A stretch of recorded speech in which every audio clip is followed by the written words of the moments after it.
जानते हैं कि एनसीईआरटी अभ्यास हम लोग कर रहे हैं और अभी अभी हमने इसका 5वां क्वेश्चन किया है और इसमें हमने सभी चीजों को अच्छे से समझा है। अब हम 6वां क्वेश्चन करने वाले हैं। तो देखो ध्यान से, हमें पहले से ही ये अब यहाँ पे सूत्र के रूप में लिखे हुए हैं। अब बस हमें संतुलित बस करना है।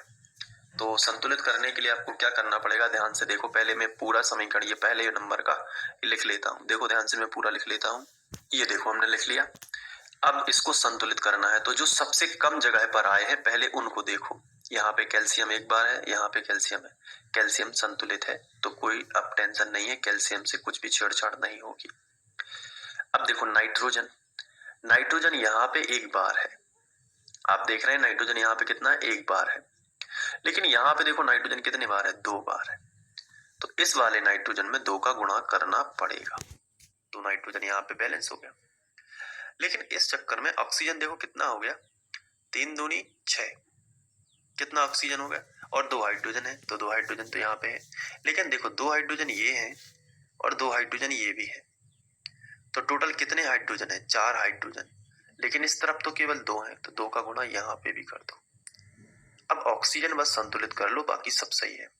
देखो 3 दूनी 6 ऑक्सीजन ये है और 2 ऑक्सीजन ये है, तो 6 और 2 कितने ऑक्सीजन हो गए, 8 ऑक्सीजन। यहाँ पे देखो 3 दूनी 6 ऑक्सीजन ये है, 2 ऑक्सीजन ये, तो 8 ऑक्सीजन भी संतुलित अपने आप हो गए, क्योंकि हमने हाइड्रोजन को संतुलित कर लिया, तो बाकी चीजें सब अपने आप ही संतुलित हो जाती है। नाइट्रोजन भी 2 है, यहाँ पे नाइट्रोजन 2 है, तो ये बैलेंस हो जाएगा। तो हमें क्या करना पड़ा, केवल यहाँ पे 2 का गुणा करना है, ठीक है, और यहाँ पे 2 का गुणा करना है, बाकी और कुछ भी टच नहीं किया। इसके बाद हम दूसरा लिखेंगे, तो मैं आपके सामने यहाँ पे दूसरा लिख लेता हूँ, यहीं पे लिख लेता हूँ पूरा। ये देखो, अब इसमें जो सबसे कम जगह पर आए हैं पहले उनको देखो। जैसे सोडियम, सोडियम यहाँ पे भी है, सोडियम यहाँ पे भी है, लेकिन यहाँ 2 बार है, यहाँ केवल 1 बार है, तो आइडिया लगा कि 2 का गुणा करो। जैसे ही 2 का गुणा किया तो 2 ऑक्सीजन हो गए और 2 हाइड्रोजन हो गए, तो पहले हम हाइड्रोजन को कर लेते हैं संतुलित दोनों। गिनो हाइड्रोजन कितने हैं, 2 हाइड्रोजन ये है और 2 हाइड्रोजन ये है, तो टोटल कितने हाइड्रोजन है, 4 हाइड्रोजन। क्या इस तरफ 4 हाइड्रोजन है, आंसर है नहीं, यहाँ पे तो केवल 2 ही है, तो 2 का यहाँ पे गुणा कर दो, 2 दूनी 4 हाइड्रोजन। अब बस ऑक्सीजन देख लो, ऑक्सीजन देखो यहाँ पे कितने हैं, 2 ऑक्सीजन ये है और 4 ऑक्सीजन ये है, तो 4 और 2 टोटल कितने हो गए, 6। अब यहाँ पे देखो 4 ऑक्सीजन ये है, 2 ऑक्सीजन ये है, हो गया पूरा बैलेंस, हो गया ना। बस अब कुछ भी नहीं देखना है, अपने आप सब बैलेंस है, ठीक है। तो अब इसके बाद सी नंबर का देखो, ये मैं लिख लेता हूँ पूरा सी। ये देखो, अब इसमें जो सबसे कम जगह में आए हैं पहले उनको देखो। जैसे सिल्वर, सिल्वर यहाँ पे 1 है, यहाँ पे भी 1 है, कोई टेंशन नहीं, सिल्वर बैलेंस है। अब देखो जैसे क्लोरीन यहाँ पे 1 है, यहाँ पे क्लोरीन 1 है, तो भी कोई टेंशन नहीं। अब हम देखेंगे ऑक्सीजन सीधा। ऑक्सीजन यहाँ पे कितना है, 3 है, यहाँ पे ऑक्सीजन कितना है, 3 है, तो आई थिंक ये बैलेंस पहले से है, तो हम इसमें लिख लेंगे ये पहले से ही संतुलित है। देखो सभी चीजें पहले से ही इसमें दी गई हैं। चलो अब डी नंबर का देख लेते हैं, तो मैं डी नंबर का पहले लिख लेता हूँ, BaCl2 प्लस H2SO4, तीर का चिन्ह, यानी क्रिया करेगा BaSO4 प्लस HCl, ये लिख लिया। अब चेक करो, जो सबसे कम स्थान में आए हैं BA दोनों और बैलेंस है, कोई टेंशन नहीं। क्लोरीन देखो, यहाँ पे 2 क्लोरीन है, क्या यहाँ पे 2 क्लोरीन है, नहीं, यहाँ पे तो 1 ही है, तो 2 का गुणा कर दो। फिर गुणा ही करना पड़ेगा, क्योंकि यहाँ लिखोगे तो HCl का फॉर्मूला डिस्टर्ब हो जाएगा, 2 का गुणा। अब यहाँ पे देखो हाइड्रोजन यहाँ पे 2 है, यहाँ पे भी 2 हाइड्रोजन है। अब SO4 यहाँ पे, SO4 भी है, अब बैलेंस हो गया, क्योंकि बाकी चीजें अब सब ज्यों की त्यों है। तो बस हमने क्या किया, क्लोरीन देखा, क्लोरीन यहाँ पे 2 है, यहाँ पे 1 है, 2 का गुणा कर दिया, हाइड्रोजन तक बैलेंस हो गया। देखो 2H2, बाकी सब ज्यों का त्यों। तो इसी तरीके से इन्हें संतुलित किया जाता है। कोई भी समीकरण आप बहुत ही आसानी से संतुलित कर पाओगे, बस उसकी बेसिक ट्रिक यही है, दोनों और बैलेंस करो। जो सबसे कम स्थान में आए हो उन्हें पहले बैलेंस करो, फिर हाइड्रोजन ऑक्सीजन को सबसे बाद में भी कर सकते हैं। और हाइड्रोजन ऑक्सीजन का तो ये रहता है कि अगर इसमें इन दोनों में से किसी एक को बैलेंस कर दो, दूसरा अपने आप ही बैलेंस हो जाता है, ठीक है। तो ये जो हमने समीकरण वाला हमने कर लिया, तो ये 6वां क्वेश्चन भी कर लिया। इसके बाद 7वां क्वेश्चन हम लोग करेंगे। तो चलिए मिलते हैं नेक्स्ट वीडियो में, थैंक यू, या इसी में कर लेंगे। जैसे यहाँ पे हम देखेंगे कैल्शियम हाइड्रोक्साइड, तो इसका जो फॉर्मूला होता है वो होता है CaOH का होल ट्वाइस। ये देखो कैल्शियम हाइड्रोक्साइड लिख लिया प्लस कार्बन डाइऑक्साइड मतलब CO2। तीर का चिन्ह लगा है तो तीर का चिन्ह लगा लो। कैल्शियम कार्बोनेट CaCO3, ये सूत्र होते हैं सभी के, और प्लस जल तो प्लस H2O, ये हमने लिख लिया। अब इसको संतुलित कर लो। तो संतुलित करने के लिए जो सबसे कम स्थान में आए पहले उन्हें देखो। Ca यहाँ पे Ca बैलेंस है, यहाँ पे देखो अब C बैलेंस है, तो अब OH को देख लेते हैं। यहाँ पे हाइड्रोजन कितना है 2, यहाँ पे भी हाइड्रोजन कितना है 2, ऑक्सीजन कितना है 2 यहाँ पे है और 2 यहाँ पे, तो टोटल 4 है, और 3 यहाँ पे और 1 यहाँ पे, ये भी 4 है। आई थिंक ये बैलेंस है पहले से, ठीक है। तो इसको बैलेंस करने की जरूरत नहीं है, सब चीजें बराबर हैं दोनों तरफ। अब दूसरा देख लो, जिंक की क्रिया किससे होगी? सिल्वर नाइट्रेट यानी AgNO3, ये सिल्वर नाइट्रेट का फॉर्मूला, तीर का चिन्ह लगा लो।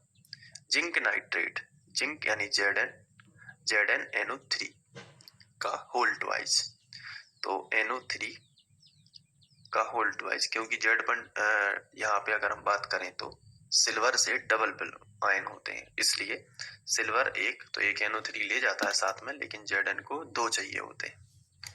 अब इसके बाद Zn zinc nitrate plus silver लिख लिया।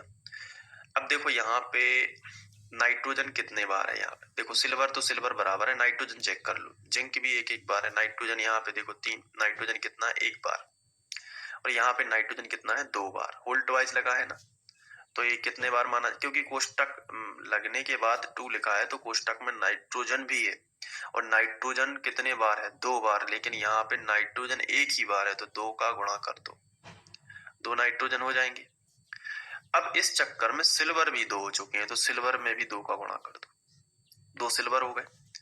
अब देखो 2 सिल्वर हो गए, 2 नाइट्रोजन, लेकिन ऑक्सीजन भी कितने हो गए 6, और यहाँ पे 3 दूनी 6 ऑक्सीजन, तो अब ये बैलेंस हो गया।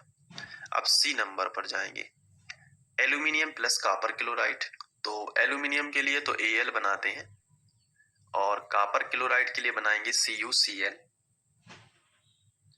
तो CuCl2 इस हिसाब से, क्योंकि कॉपर पर 2 प्लस माने जाते हैं स्थायी अवस्था में, इसलिए 2 क्लोरीन आएंगे, तीर का चिन्ह। एल्यूमिनियम क्लोराइड AlCl3 के फॉर्म में लिखा जाता है, पहले भी लिख चुके हैं, और कॉपर Cu।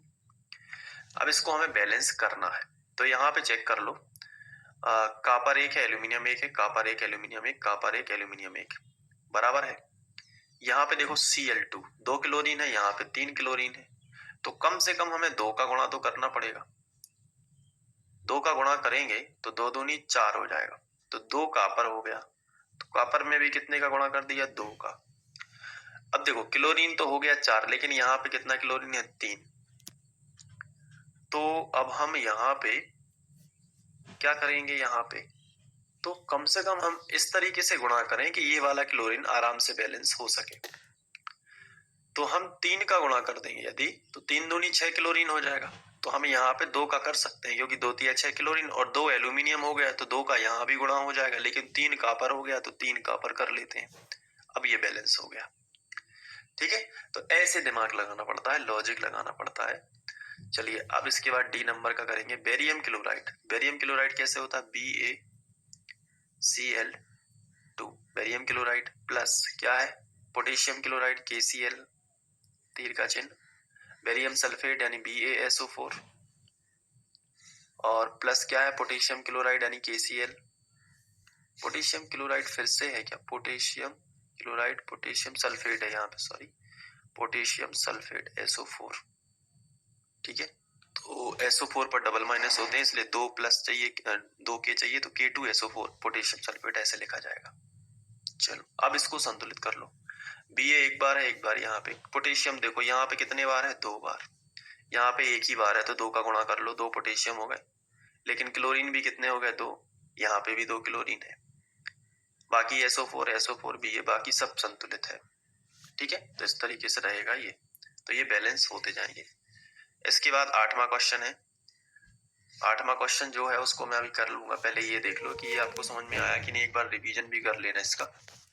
ठीक है, तो ये कर लेना अच्छे से। इसके बाद हम लोग 8वां क्वेश्चन नेक्स्ट वीडियो में करेंगे, क्योंकि इसमें भी टाइम लगेगा।